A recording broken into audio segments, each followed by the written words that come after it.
Have you ever wondered why can the steel bands be welded after module compression so that it automatically match the final module size? Well, this is a question we receive from many customers during technical discussion. At the first glance, this seems like a flexible efficiency solution. However, in a high-volume battery module manufacturing, things are much more complicated. So in today's episode, we'd like to explain how steel bands are actually manufactured and why most automated production lines still use pre-manufactured steel bands.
This will be the connection point of the steel builds. So right now I am using this equipment to testing the pulling force. You can directly see the numbers over here.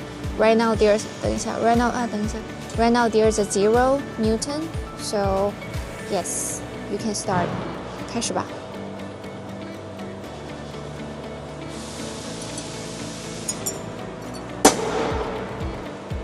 Wow.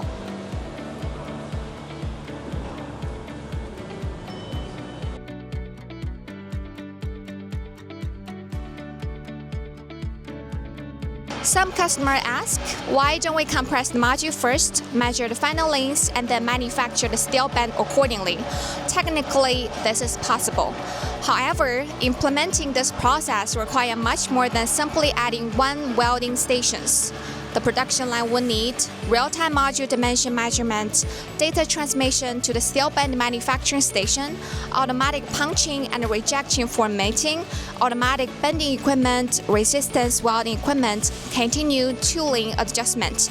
Instead of simply production, this solution actually introduced an additional steel band manufacturing process into the assembly line. One of the most important considerations is welding strength. Battery module steel band typically require tensile force of approximately 20 to 30 kilonewtons. To achieve this level of strength, resistance welding normally requires specifically prepared welding projection or punched features.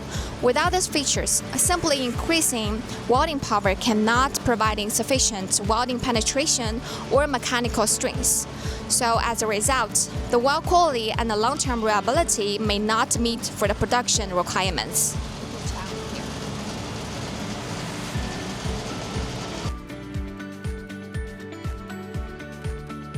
At first glance, manufacturing the steel band after compression appears to be more flexible. However, from a manufacturing perspective, it introduced more equipment, more station, additional synchronization requirements, and more operator involvement. Ultimately, overall production efficiency decreased while equipment complexity, maintenance effort, and production cost all increase. For high-volume automated battery production, process stability is usually more important than process flexibility. For this reason, most battery module manufacturers continue to use pre-manufactured steel belts.